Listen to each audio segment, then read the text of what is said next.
What's going on, everybody? With the new release of the Fast X movie, I wanted to go ahead and stop and rank all 11 Fast and the Furious movies. So let's do it.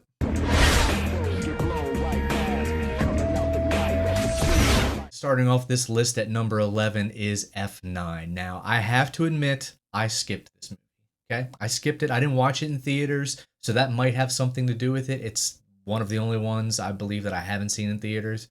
Um, but after Fate of the Furious, I was sort of fatigued on the franchise. This one didn't look that good, and then when the reactions came out, I didn't bother.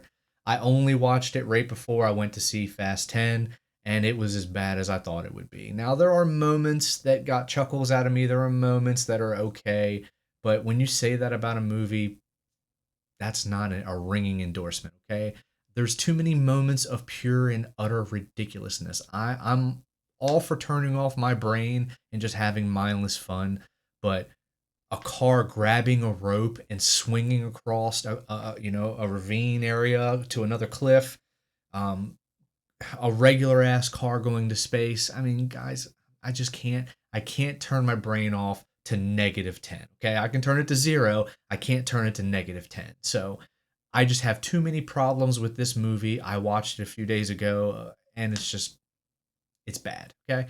Lads, remember, it's just pooper. Let it flow. All right, and at number 10, we have Too Fast, Too Furious. Again, this is a movie that I saw a long time ago. I've been watching it all my life. I definitely have a lot of nostalgia for it, but I do recognize that when put up against the rest of the movies in this franchise, it's one of the weaker ones. You don't have Vin Diesel, you haven't introduced The Rock or Jason Statham or any of those guys yet. You just have Brian, you just have Roman being introduced, you have Tej who comes in the picture. So you're setting some pieces, introducing some big characters, but there's just no plot. There's nothing really here to sink your teeth into. It's just kind of a fun, mindless romp through Miami. So if that's what you're into, you might like this movie a little bit more. But for me, it just wasn't. It wasn't enough. So I don't find myself revisiting this movie now that we have better options if I'm in the mood for a fast movie. So at number 10, Too Fast, Too Furious. Nostalgia, not quite enough to save you this time, guy. Sit on it, Fonzie. All right, at number 8, we have Tokyo Drift.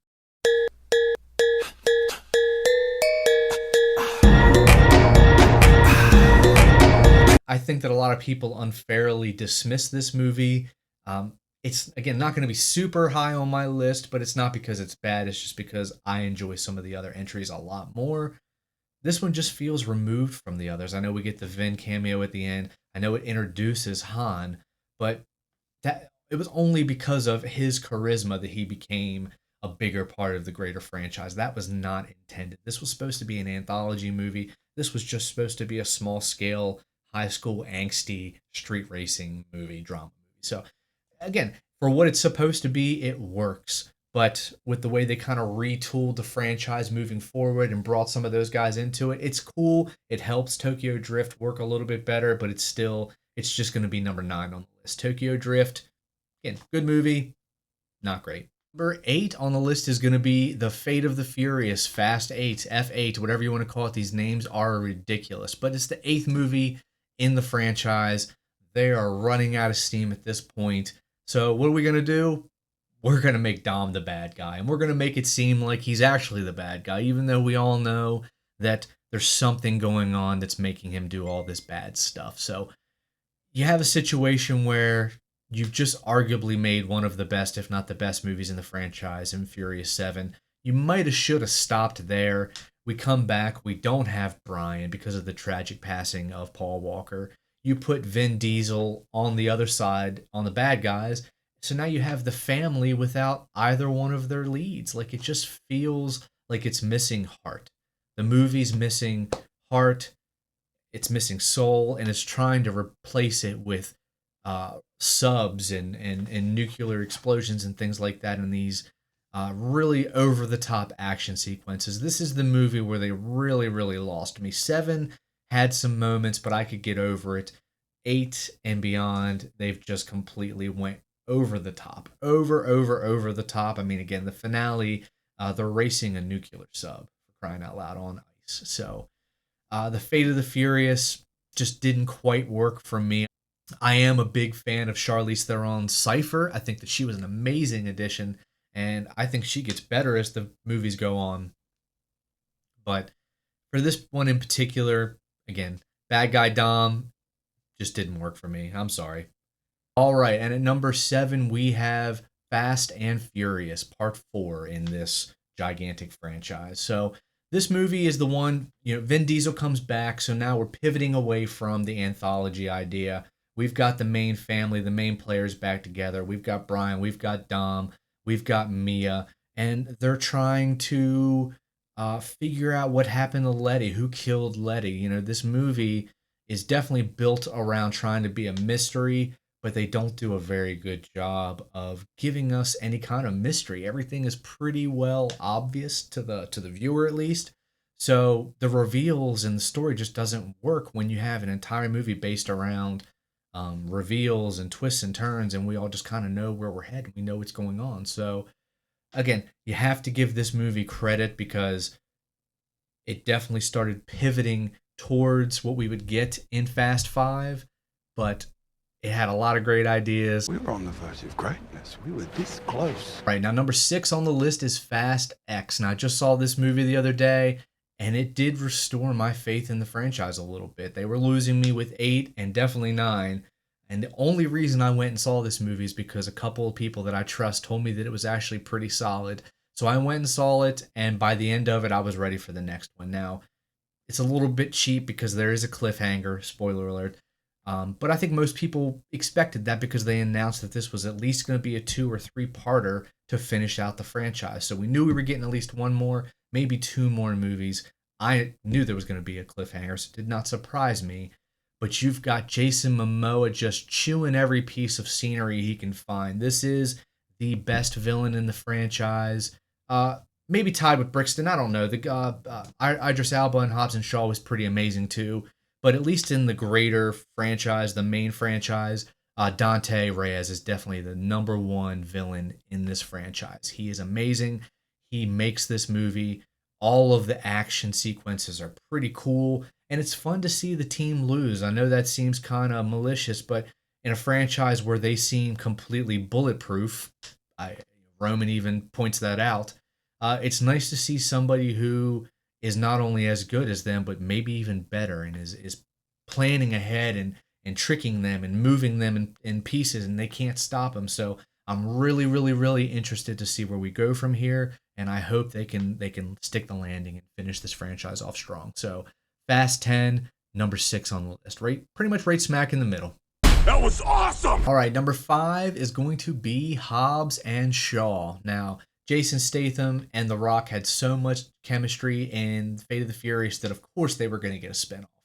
And when it was announced, I think everybody was pretty excited about it. Those two are 2 of the biggest action stars in the world. They have great chemistry. The characters are really fun to watch on screen. And then you announce that Idris Elba is going to be the bad guy, and he's pretty much Black Superman. So he is the first confirmed superhero enhanced person in the Fast and Furious.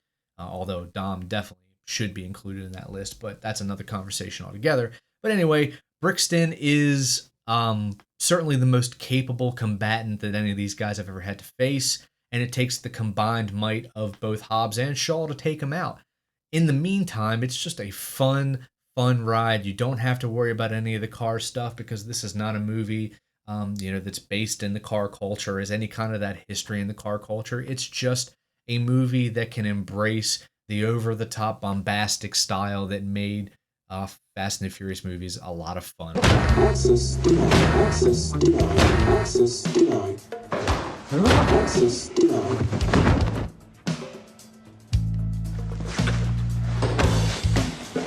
Access granted. All right, and at number 4 we have The Fast and the Furious. Now, when you watch this movie back in 2001, you're just watching a movie about some street racers who like to go commit heists. But if you sit here in 2023 and you go back and watch it, the movie's changed a little bit because now it's an origin story for the world's greatest super spy team. So it's changed. The movie's changed, but I also think that my appreciation for it has changed because it is fun to go back and watch such a small scale story where these guys aren't super secret spy agents surviving all these crazy stunts. And like the craziest thing about this movie is at the very end, Dom wrecks the car and survives like one flip. He ends up surviving car crashes like that 2, 3, 4 times a movie by the end of the series. So it's interesting to go back and see the humble beginnings, to meet the characters, Dom, Letty, Brian, Mia, that are going to become the core foundation to this family. I know we bring in a lot of other people, but these are the guys that started it all, and these are the ones that are the heart of the family. All right, guys, just cracking the top three, we have Fast and Furious 6.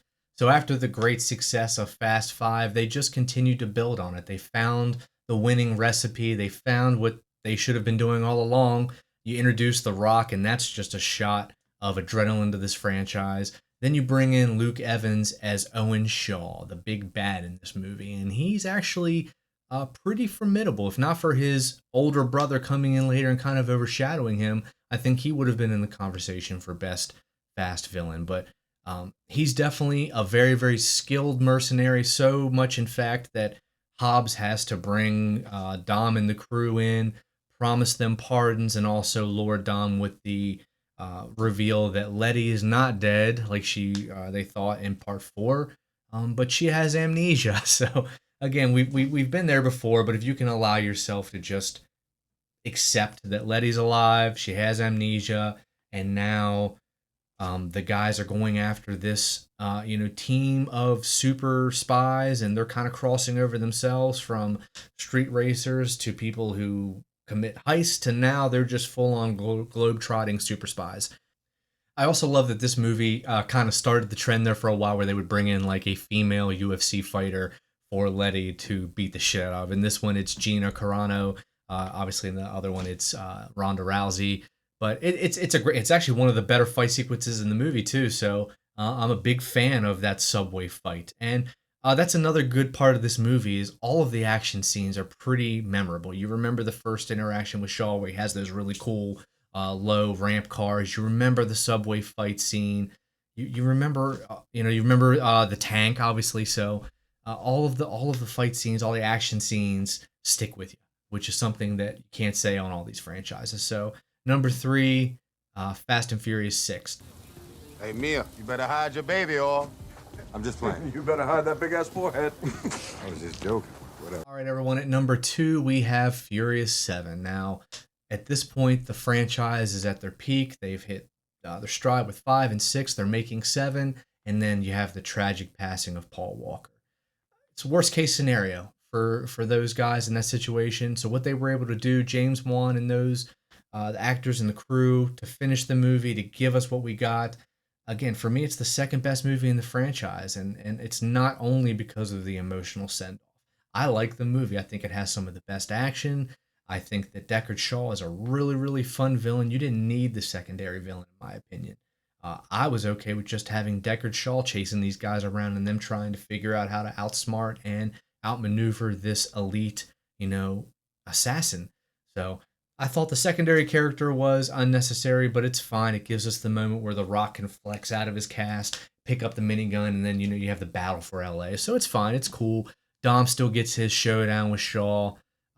It's really, really, really fun. And then you have that perfect send-off. I think they probably should have stopped the franchise here. That would have been a really nice way to just kind of sign off and say, you know what, thanks for the ride. But they obviously kept going, and we have a couple more movies in the franchise. Small to a real bond, cause we're brothers first. Cause we're been through a lot, but it ain't over. We gon' keep it. You'll always be with me, Change the game without even knowing. and you'll always be my brother. Emotional damage. All right, before we get to the top spot, I just wanted to ask you guys, comment down below. Let me know your list. This is completely subjective. I know that this is just my opinion 100%. These are the movies that I like to watch in the order that I like to watch them. So, but let me know your list. Let me know what you think. I think because this franchise is so varied in its tone and its style, I don't know that there's going to be any two people that have the exact same list, because this is such a unique franchise, and I would love to see how everybody else feels. So, but obviously number 1 for me is going to be Fast 5. no surprise there. Most people can agree that this is where the franchise really found that winning recipe. Gone are the days of the street racing. We're not in East LA anymore. We've gone global. These guys are planning, $100 million heists while you have The Rock as Agent Hobbs chasing them down, trying to bring them to justice. So this movie is one of the greatest action movies of all time, in my opinion. I don't think it's just a great Fast and the Furious movie. I think this is a great action movie. And again, it just kind of transformed the franchise from obviously an original street racing movie. We have a couple of weird little sequels, and then the groundwork was laid in four, mastered in five. So, absolutely number one, Fast Five. All right, y'all, that's it for me. Thank you all for watching. Have a great day. We'll see you next time.